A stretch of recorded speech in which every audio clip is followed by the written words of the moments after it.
Klopp yigeze kuvuga ngo icyo kintu cyitwa friendly cyangwa se ngo match za gishuti hagati ya Manchester na Liverpool ngo cyo ntikibaho. Sabandi batise match idafite ikintu na kimwe bivuze cyahatari ubu koko cyakaba ari ikintu gishimisha abantu. Gusa abatoza match yose ko bararangiza bagakora ikintu kimeze nk'isesengura cyangwa se bakiyevariwa. Umutoza wa Manu yavuze ko hari ibintu biri positive yishimiye muri match n'ubwo hari amakosa menshi kirimo kugenda abona nyine akeneye gukosorwa. Ubwo birajyana nuko bagomba kwitwara ku isoko kugira ngo abone amahere mazamufasha gukosora ayo makosa. Ariko vraiment kuri Manchester United naka match keza kuko yatangira nanone atsindwa navuga yuko rero wari ubikeneye cyane. Defender ariko at least yatanze akantu kakizere ku bafana ba Man U. Buri uzagize amahirwe match 5 za mbere za Champions kagenda neza yaba yije neza. Nabundi baze precision igenze nabi match za mbere za Champions bikagenda nabi nawe buri birakugora cyane gutangira nyine no kugira ngo uzafatishe ubutangiye nabi. Buri kimwe mu byatumye oratinda muri Man U ni first impression nakizamo hagati muri season. Cyera kubiza amakipe yari ayamaze yashoje season ryose cyane. Ibintu byose ubona bari muri honeymoon gusa nyine season zakurikiye abantu bagusubiza mu mwanya ukwiye kuburimo. Karitira kora Guardiola aragufata ukisaza ariko kagusubiza muri wa mwanya ugomba kuburimo. Yes, ngayo nguko ubwo match akabira Man U ya pre-season barayikinejo muri Australia. Niyo bita Melbourne Victory. Bita Melbourne Cricket Ground no bazakinira Melbourne Australia ni kimwe mu bihugu nanone biri hirya cyane kabisa mu Brazil. Ubwo nabyo buriya ni nta muntu munawo Bwongereza. Bine Ubwongereza muzi ko aricyo gihugu ku isi cyagize koloni ahantu hanini ku isi kurushani. Nakuvuga ngo ukwisingana Abongereza bigeze kuyobora 14% ya 14%. N'aba Romane tujya twumva n'igihe bayobora amampire ntago bafasha ahantu nkaso. Usanga rero buriya umwamikazi w'Ubwongereza buriya ntago Australia yigira president. Bafite PM nkaza Canada bamufata nyine nk'umuntu ufite agaciro cyane. Hariya ni kwa murumuna wabo ni wabo wabisa. Ngaye ngoko rero tubiseguraho taekwondo tuzayiganiraho ku munsi w'ejo. Axel nyirango bazobwira uburyo imidari yatanzwe ku munsi w'ejo mu itangira ry'ishampiyona nyafrika. Nibyo bakinaga ibyo bita pumse muri taekwondo no ni kwiyerekana ni nkakata yo twagiye muri karate ni imyerekano nyine. Hanyuma uyu munsi baratangira iyo bita kiyorugi no kuvuga ngo ni komba baratangira kurwana uyu munsi.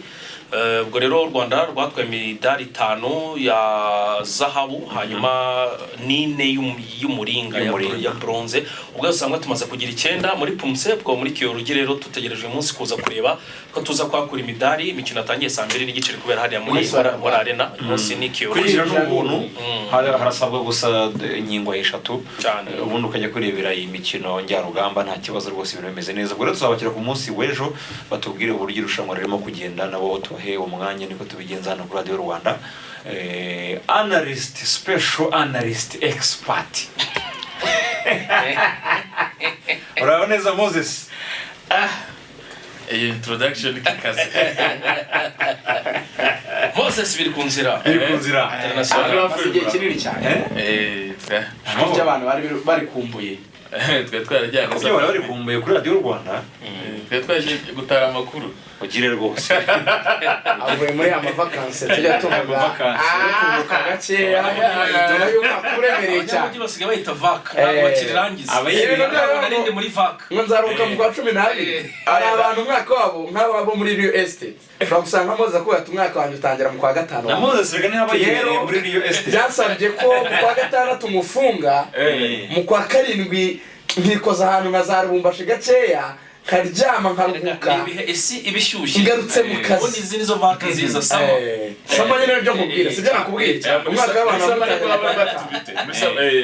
y'amezi y'ukwa 3 n'ukwa 4 n'ukwa ubundi guhera mu kwa 6 kuzamura nibwo akazi kwa kagarutse kuri 12. Obitaro Rukumani ati nsoreza Moses aradukurikiye. Rukumani ameze neza mani rwose nanjye natambagira hari azanye amata gake yagaruka handi Kigali.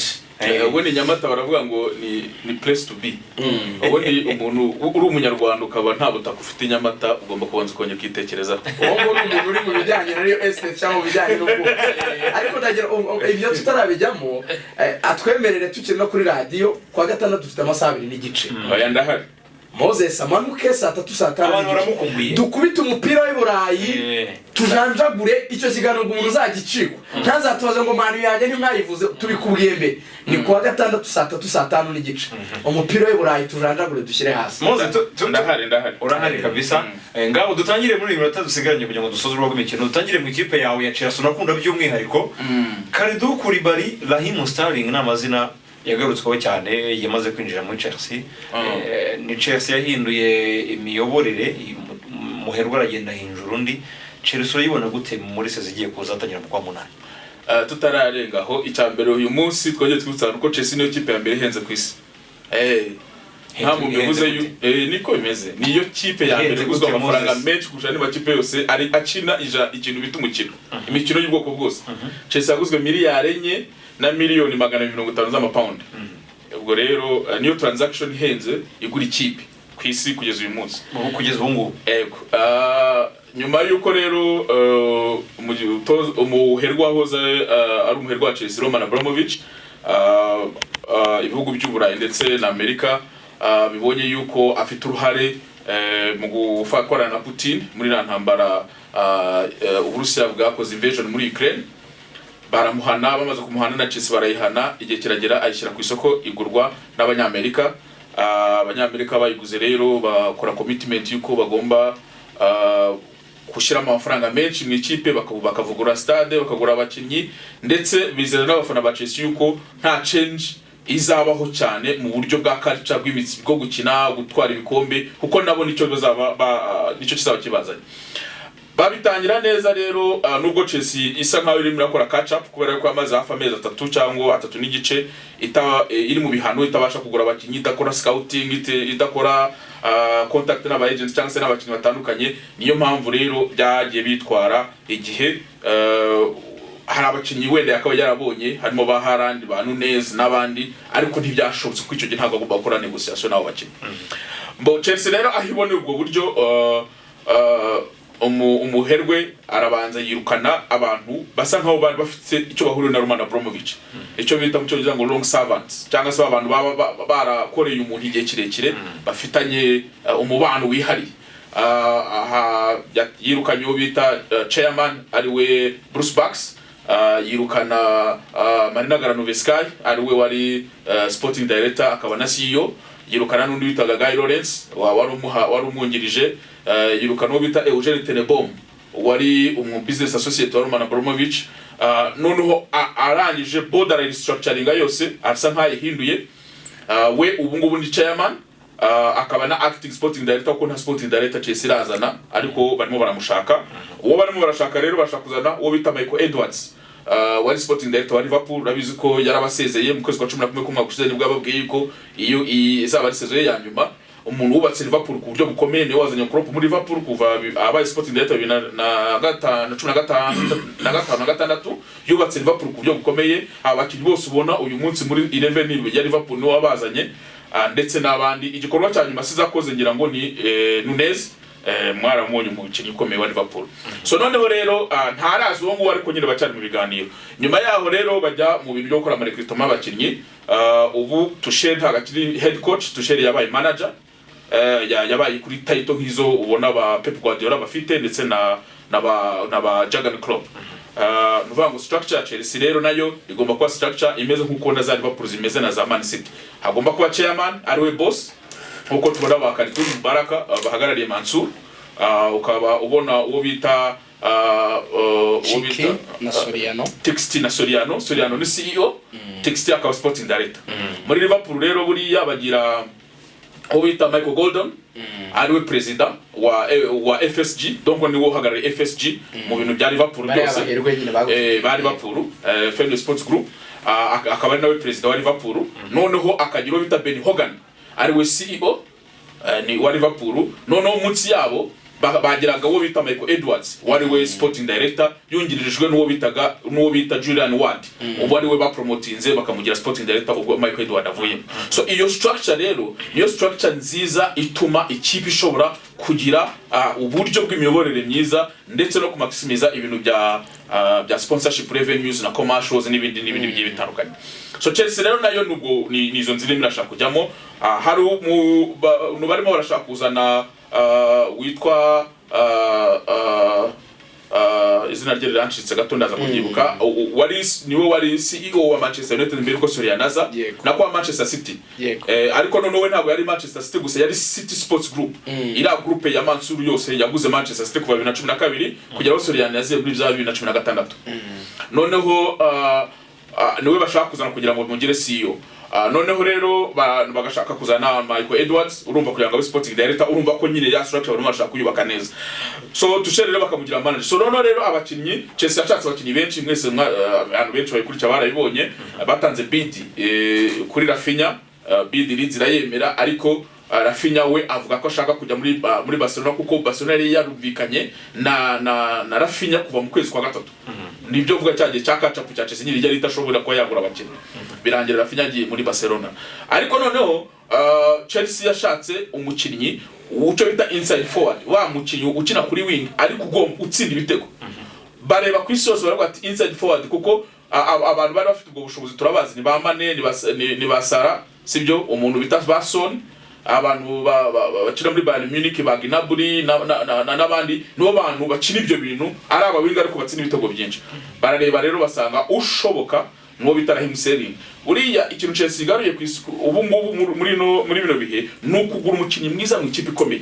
Ubundi byari maze kumara nk'imyaka 5-6 Chelsea ijya kugura umukinnyi kajya kugura muri amakipe yo hasi, za Monaco, za Marseille, ikajya muri Espagne ntijya muri amakipe abiri ya mbere, yajya mu Butaliyani ntijya mu makipe abiri ya mbere. Ubu none inashaka kugura amakipe, ikipe ya mbere igakora mu umukinnyi wawo mwiza, izana Raheem Sterling. Ariko Raheem so umukinnyi Manchester City uriya rero wibuka ko Raheem ubavuga ngo Sterling yaguze Jesus kubera ko Man City ngo yamushaka na Sterling n'abantu batandukanye, kaliba ziratandukanye, ariko uriya Raheem Sterling kuva Pep Guardiola yatangira gutoza, urimo kunyumva, umukinnyi wamutsindiye ibitego byinshi Raheem Sterling wa gatatu mu buzima bwe, ariko nyuma ya Lionel Messi na Aguero yarakiri muri process za kwanza uretse gato nuwa kabiri kuko ni nyuma. Rega wibuka ko baguze umukinnyi wa miliyoni 100 Grealish, kandi ni Guardiola tanze recommendation. So uwo mukinnyi rero Guardiola agomba kumudefanda, sibyo? Ikindi Guardiola wibuka ko umukinnyi nka Sterling yarafite contract ya Man City imyaka 5 ku meza 60, ureba muri message 60 barimo baramusezera, ruvuga ngo ariko nabwo ati nono ngiye kugira ngo nyisige nkene gukina. Wibuka ko Man City ifite Foden ikagira Grealish. So abo bakinnyi rero hano gato Moses nkunganira hari imibare, hari icyo bita ngo Manchester City goal involvements all competitions kuva 2015 yego kugeza magingo ye. Yego Raheem yakinnye imikino 205 icyo gihe, atsinda ibitego 131, atanga n'imipira 74 yavuyemo ibitego, usibije Aguero wenyine watsinze 153. Nta wundi muntu ufite imibare nk'iya Raheem na Kevin De Bruyne. Kevin De Bruyne ari inyuma ariko afite 86. Ngewe ukenyera ngo munsubizeho Moses ansubizeho. Manchester City yarekuye Raheem, yemeye kurekura Raheem Sterling, yari kibona ashobora kubafasha mu gihe mu hazaza ha Manchester cyane, ahubwo Raheem Sterling we yanze kwenda gutese kandi baramubwiraga bakira ku mwanya umwe. Uretse gatoreka mubwire buriya ikipe ya Manchester City wandi twumvikane ko ni ikipe, ni state owned team, ni ikipe y'ubwami, ntagira ari ikipe y'umuntu, ni ikipe y'ubwami. Bivuze iki? Ni ikipe ifata umwanya ikajya kuzana umukinnyi wa 150 ashaka flopping. Grealish umwaka ushe nta kintu yambaye, ariko nta muntu wabivuzeho. Ariko ari nko muri Manchester baramuguze 100 nta kintu wabure, no ntacyo zamara, urimo kunyuma urumva usibye n'ushize urumva. So nukuvuga ngo rero Manchester City ni rero Manchester City izajya Kevin Phillips, ariko bafite na Rodri. Kevin Phillips ntabwo azakina na Rodri mu kibuga ntibishoboka, ariko bazi mu kiraro 50 wicara kuri bench. Hezi ni ikipe ya kuri Liverpool ntabwo ibyo yabikora.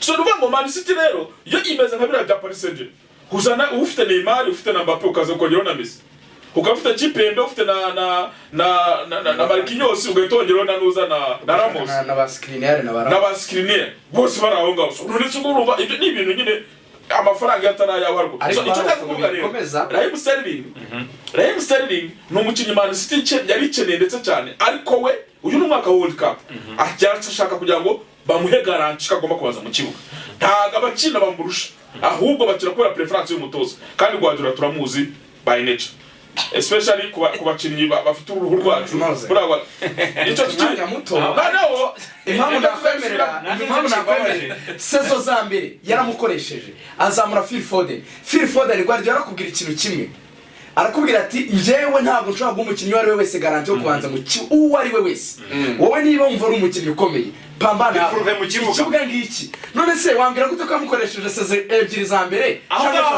hanyuma